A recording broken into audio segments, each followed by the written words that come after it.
जिस देश में जिस भेष में जिस परिवेश में रहूं, नमो अरिहंत नमो अरिहंत नमो अरिहंत कहूं।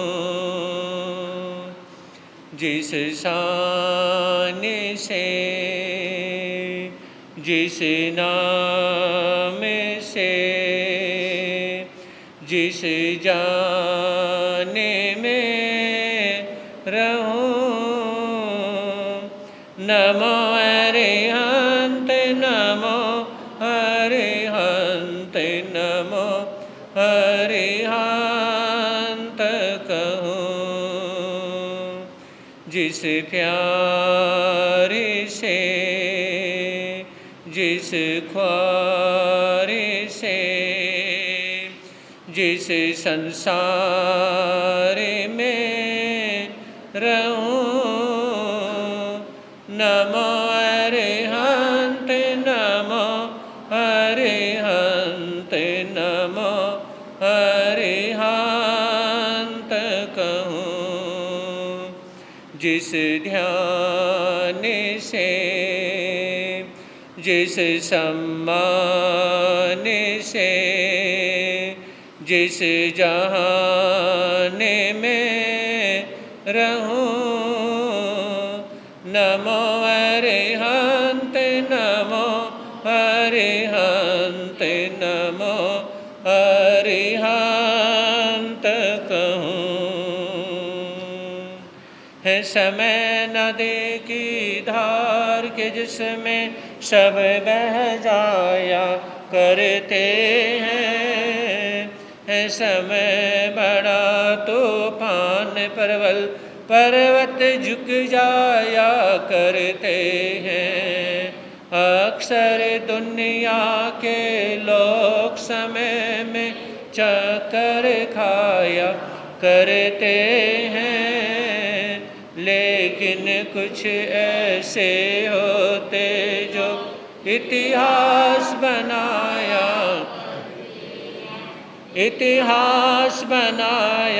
करते हैं। चरम तीर्थंकर श्रवण भगवान महावीर स्वामी के चरणों में कोटि से वंदन अभिवंदन। पूज्य गुरुदेव के पावन चरणों में असीम आस्था के साथ कोटि से वंदन अभिवंदन। सुन रहे हैं आप लोग 3 फीलिंग्स, टुडे फीलिंग या today planning, tomorrow planning, yesterday planning. आइए आपको सबसे बड़ी प्लानिंग, सबसे बड़ी फीलिंग की तरफ आपको लेके चलता हूँ। जिंदगी में नहीं चाहते हुए भी वो घटना सबके साथ घटनी है, कोई चाहे या ना चाहे। हमारे या आपके चाहने से कोई फर्क नहीं पड़ता, वो घटना घटेगी तो घटेगी, चाहे हम हों चाहे आप हों। और वो घटना कौन सी है? मौत की घटना है। बहुत बड़ी बात है कि देखिए, मौत 2 तरह से आती है। आपको सिर्फ ये होगा कि मौत आती है, सिर्फ एक ही तरह से आती है और वो बंदे को ले जाती है। 2 तरह से, इधर ध्यान देंगे, इधर ध्यान देंगे, प्रवचन में ना चेंजिंग करें। पहली बात है कि मौत अटैक करती है, जैसे एक शेर हिरण के ऊपर अटैक करता है और उसको उठा ले जाता है। दूसरा, हम ही मौत पे अटैक कर दें, ऐसा हो सकता है? हाँ जी, ऐसा हो सकता है कि हम मौत के ऊपर अटैक कर दें। क्या हिरण एक शेर के ऊपर अटैक कर सकता है? नहीं कर सकता। लेकिन मेरे महावीर ये कहते हैं कि या तो आप मौत पर अटैक नहीं करोगे तो मौत आप पे अटैक करेगी। ये काम तो होगा। देखिए, ये काम तो होना ही है, मौत ने आपके ऊपर अटैक करना ही करना है। पहली तरह से जो मौत आएगी वो कैसे आएगी? वो मौत अटैक करेगी। दूसरी बात, अटैक आप नहीं चाहते कि मौत आपके ऊपर अटैक करे, तो आप उसकी पहले तैयारी कर लो। समझ रहे हो? उसकी तैयारी कर लो। तैयारी कैसे? आइए एक शास्त्रों का एग्जाम्पल और एक वैसे एग्जाम्पल से हम समझेंगे। एक बार शिष्य तो सो रहा था, जैसे ही शिष्य सो रहा था ना, तो सोते सोते, और गुरु अपने ध्यान साधना में बैठा हुआ था, तो ध्यान साधना में जैसे ही उसने देखा कि शिष्य सो रहा है, उसके पास आकर के अभी आ रहा है काला सर्प आ गया, तो गुरु झट से सर्प और शिष्य के बीच में आकर के गुरु बैठ गया। आप मेरे शिष्य को मारने के लिए आए हो? हाँ जी, मारने के लिए आया हूँ। लेकिन मेरे जीते जी, जब तक गुरु है, गुरु नहीं चाहता कि मेरे से पहले मेरा शिष्य चला जाए। एक माता पिता नहीं चाहते कि मेरे से पहले मेरा बच्चा चला जाए। ये कैसे हो सकता है? मेरा शिष्य सो रहा है और आप इसको मारने के लिए आए हो। क्यों मारना चाहते हो मेरे शिष्य को? सांप ने कहा, इसका और मेरा पिछले जन्म का बैर है। गौर से सुनना, इसका और मेरा पिछले जन्म का बैर है। मैं अपना बदला लेना चाहता हूं। पिछले जन्म में इसे मुझे मारा था और मैं इसे मारना चाहता हूं। हट जाओ मेरे रास्ते से। ऐसे कैसे हट जाऊं? चेला मेरा, शिष्य है मेरा, ऐसे कैसे हट जाऊं? मैं इसकी छाती का खून पीना चाहता हूं। गुरु ने पूछा, तुम चाहते क्या हो? इसको मार के तुम्हें मिलेगा क्या? कहा कि मैं छाती का खून पीना चाहता हूं। कोई बात नहीं, आपको छाती का खून पीना ना, कोई बात नहीं। गुरु आता है और कोई नुकीली चीज लेकर अपने शिष्य के ऊपर बैठता है और छाती से खून निकालना शुरू कर देता है। तुम्हें कितना चाहिए? 1 कटोरी चाहिए? कोई बात नहीं, मैं 1 कटोरी खून आपको दूंगा। और उसमें क्या है, शिष्य ने देखा कि गुरु धीरे धीरे मेरे सीने पे अटैक कर रहे हैं, ब्लड निकाल रहे हैं। शिष्य ने उल्टे ही आंखें बंद करी और जो मेरे गुरु ने करना है करने दो। समझे नहीं? जो मेरे गुरु ने करना है करने दो। और आंखें बंद करके लेट गया और ब्लड निकाल के गुरु ने उस सर्प के आगे रख दिया। आपको इतना ही तो ब्लड चाहिए था ना? कहा कि जी इतना ही चाहिए था, इससे ज्यादा तो नहीं पी सकते खून किसी का।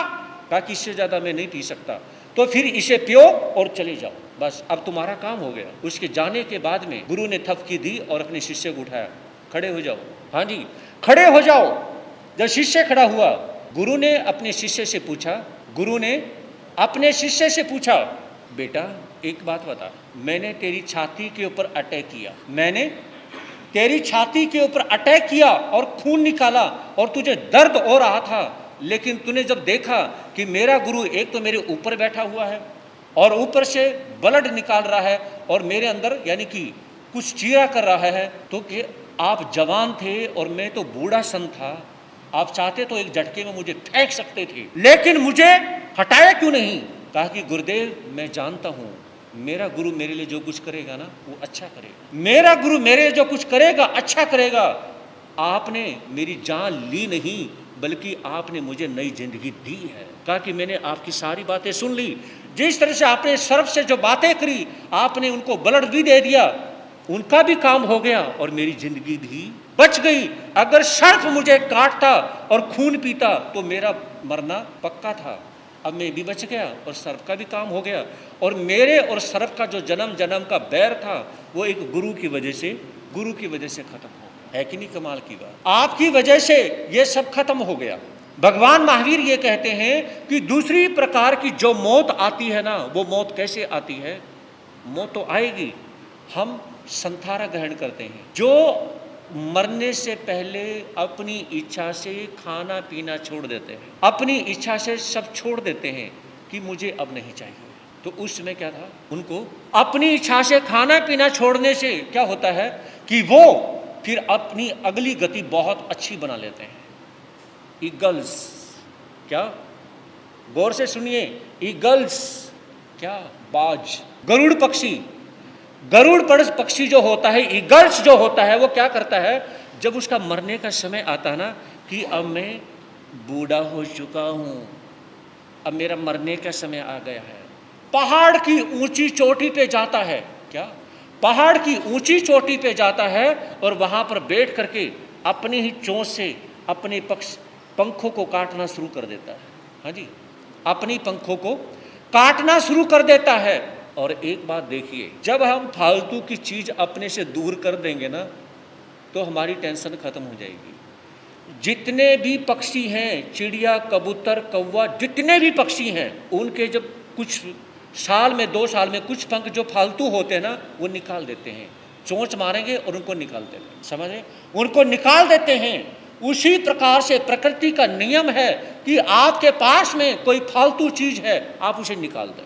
या तो आप निकाल दें और नहीं तो परमात्मा आपसे ले लेगा, मौत आपसे ले लेगी। समय आने पर आपको वो चीज छोड़नी पड़ेगी। ये कहा जाता है कि धरती पर जितने भी जीव हैं वो सभी के सभी क्या करते हैं? फालतू चीज को छोड़ देते हैं। रात में कबूतर दाना नहीं चुगता, कोई भी पक्षी रात में दाना नहीं खाता है ना, वो छोड़ देते हैं। उसी प्रकार से अगर इंसान भी फालतू चीज़ को छोड़ दे वो सुखी रह सकता है। एक चिड़िया के जो चूजे होते हैं, है ना, चिड़िया के छोटे छोटे चूजे, वो उनको रोज दाना खिलाती है। जब वो चूजे बड़े होते हैं, उनके पंख निकल आते हैं, है ना, वो उड़ जाते हैं। उसे पता है कि मैं जिन बच्चों को खिला रही हूँ ये बच्चे एक दिन मुझे छोड़ के जाएंगे। वो चले जाते हैं और जाने के बाद में वो चिड़िया देखती रहती है, देखो इनको मैंने पैदा किया, इनकी मैंने परवरिश की और मेरी ही आंखों के सामने मुझे ही छोड़ के जा रहे हैं। क्या?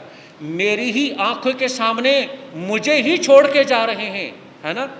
तो उसमें क्या होता है, जब वो छोड़ के जाते हैं तो चिड़िया ये विचार करती है कि एक रोज मैं भी किसी को छोड़ के आई थी। क्या समझे? एक रोज जब मैं एक चूजे के रूप में थी, मैं एक बच्चे के रूप में थी, तो उसमें मैं भी ऐसे छोड़ के आई थी जैसे आज मेरे बच्चे मुझे छोड़ के जा रहे हैं। समझ रहे हो? आज मेरे बच्चे मुझे छोड़ के जा रहे हैं। प्रकृति का नियम है, या तो आप अपनी मर्जी से छोड़ दो, और या क्या है, या आपको ये प्रकृति आपसे छुड़वा देगी। ये प्रकृति आपसे छुड़वा देगी। प्रकृति का नियम है, या तो छोड़ दीजिए, अगर आपने छोड़ा नहीं तो ये प्रकृति आपसे छुड़वा लेगी। अब आप लोगों ने चेक करना है, check your mind, check your property. क्या समझे? Check your mind, check your property, check your accounts. आप अकाउंट अपना चेक करें, किसी को जरूरत नहीं आपके अकाउंट की। समझे नहीं? अपने अकाउंट को चेक करें, अपनी प्रॉपर्टी को चेक करें, अपने माइंड को चेक करें, हर चीज को चेक करें। इस प्रॉपर्टी में आपकी कितनी प्रॉपर्टी है जो आपके साथ में जाएगी, आपके अकाउंट में कितना पैसा है जो आपके साथ जाएगा, आपके माइंड में, जो आपकी खोपड़ी में जो माइंड है, कितना सा माइंड है जो आपका साथ देता है। क्या समझे? विचार किया? हमारी खोपड़ी में ऐसी कितनी फीलिंग्स हैं जो पर्सनल मेरे काम आती हैं, और ऐसी कितनी फीलिंग्स हैं जो तुम्हारे काम आती हैं। विचार करोगे? बहुत गहरी बात है, विचार करिए, मेरी बात पे जरूर गौर करिए कि आपके माइंड में आपके पास कितना माइंड है, और वो आप उनमें से पूरा का पूरा माइंड कितना आपके काम आता है, कितना काम आ सकता है, कितनी आपकी प्रॉपर्टी आपके काम आ सकती है, कितना अकाउंट आपके काम आ सकता है। ऐसी जितनी भी सारी चीजें हैं वो आपके कितना काम आ सकती हैं। फिर आखिर क्यों उस चीज के प्रति हम अपसेट हैं? आखिर क्यों उस चीज के प्रति हम बिल्कुल अपने माइंड का बैलेंस खराब करते हैं? आखिर क्यों एक छोटी सी चीज के प्रति हम अपने ही घर में अपनी बच्चों से, अपने हस्बैंड से, वाइफ से, अपनी सास से, ससुर से, मम्मी से, पापा से, आखिर क्यों लड़ाई करते हैं? क्या समझे? आखिर क्यों लड़ाई करते हैं हम इन चीजों से, जब वो चीज के ऊपर हमारा कितना हक है। सबसे ज्यादा लड़ाई करें आप अपने माइंड के ऊपर, जिसने हस्बैंड से लड़ाई करवा दी, जिसने वाइफ से लड़ाई करवा दी, सास से, ससुर से, मम्मी से, पापा से, भाई से, बहन से, जिसने लड़ाई करवाई, आपका माइंड है ये पूरा आपके यूज तो नहीं होता? हाँ जी बोलो, ये पूरा माइंड आपके यूज होता है? कितनी बार सबसे बड़ा धोखा आपका माइंड आपको देता है, सबसे ज्यादा चोट आपका माइंड आपको मारता है, सबसे ज्यादा यानी कि ब्लैकमेल करता है आपका माइंड आपको करता है। अगर नहीं करता तो मुझे बता दो, गलत तो नहीं कहा मैंने? सबसे ज्यादा ब्लैकमेल, सबसे ज्यादा इग्नोर, बहुत बार विचार करिए, बहुत बार, एक बार महसूस करके देखिए। बहुत बार क्या होता है कि हमें सबसे ज्यादा, एक जो छोटे छोटे बच्चे होते हैं ना, बच्चों, अब मुझे तुमसे एक बात करनी है, क्योंकि मैं अपना ये जो मैं बात कर रहा हूँ मैं बाद में करूँगा। आप जब भी किसी न किसी काम से, है ना, मम्मी कहती है कि बेटा ये काम करना है ना, तो आप मम्मी की बात को इग्नोर करते हो, है ना, और कभी कभी आप ब्लैकमेल भी करते हो, कभी कभी आप फोर्स भी करते हो। मम्मी या तो ऐसा करो, अगर ये काम मुझे आप चॉकलेट दोगी तो मैं आपका ये काम करूँगा। बच्चों इधर देखो, करते हो ना, फोर्स करते हो, ब्लैकमेल करते हो, इग्नोर करते हो। बच्चे सबसे ज्यादा अगर कोई काम करते हैं, तीन बातें करते हैं बच्चों, ब्लैकमेल, इग्नोर और फोर्स, बच्चे ये करते हैं। अगर पेरेंट्स भी डिसिप्लिन के अकॉर्डिंग, ध्यान से समझना, डिसिप्लिन के अकॉर्डिंग पेरेंट्स अपने बच्चे को ब्लैकमेल, फोर्स और इग्नोर करना सीख जाएं, लेकिन उनका इग्नोर करने का तरीका ऐसा हो कि बच्चे को पता भी ना चले कि इग्नोर कर दिया। समझ रहे हो? बच्चे को पता ना चले कि फोर्स कर दिया, ब्लैकमेल कर दिया। उनके करने का तरीका अलग हो। अगर आपने बच्चे के जैसे ही इग्नोर कर दिया तो आप में और बच्चे में कोई फर्क नहीं रह गया। हाँ जी, आप में और बच्चे में कोई फर्क नहीं रह गया। तो यहाँ पर यही बात समझने की है कि सबसे पहले महसूस करिए, आज आपने सबसे बड़ी बात महसूस करनी है कि मेरा माइंड किसी दूसरे का तो नहीं है। हाँ जी, दूसरे का तो नहीं है ना। मेरा माइंड मुझे कब कब धोखा देता है। और कई बार क्या है ना, हमारे अंदर रॉन्ग फीलिंग्स आ जाती हैं, रॉन्ग फीलिंग्स आती हैं। कई बार हम झूठे होते हैं, बात कुछ और होती है, हम झूठे बन जाते हैं। कई बार हम ब्लैकमेल कर जाते हैं, लेकिन हम रॉन्ग होते हैं। कई बार हम किसी को फोर्स कर देते हैं, लेकिन रॉन्ग हम होते हैं। कई बार हम किसी को इग्नोर कर देते हैं और रॉन्ग हम होते हैं और बना देते हैं किसी दूसरे को। ये किसकी वजह से हुआ? Your mind. किसकी वजह से हुआ? आपके माइंड की वजह से हुआ। तो विचार करें, सबसे बड़ी संसार में अगर कोई चीज है आपके पास तो क्या है? ये माइंड है ना। और यही आपको ब्लैकमेल करता है, यही आपको इग्नोर करता है। तो महसूस करें कि आपके पास जो माइंड परमात्मा ने दिया, या आपके पुण्य से मिला, या पिछले जन्मों में जो भी आपने धर्म ध्यान किया, इस माइंड में आज के दिन आप धर्मस्थान में आते हैं, पूजा पाठ करते हैं, अपने घर पे जाप भी बैठाते हैं, संतों के दर्शन करते हैं, प्रवचन करते हैं, सब कुछ करते हैं, फिर भी आपका माइंड आपका कितना साथ देता है। एक बार विचार करना इस मेरी बात के ऊपर, कितना साथ देता है। तो उस समय, और जब आपको लगेगा कि मेरा माइंड बहुत बार मुझे ही धोखा देता है, मुझे परेशान करता है मेरा माइंड किसी चीज को लेकर के, कि उनसे ये चीज दिलवा दे, परेशान करता आपका माइंड कि आप मेरी जो सांस है वो मुझे चाबी का गुच्छा नहीं देती है ना।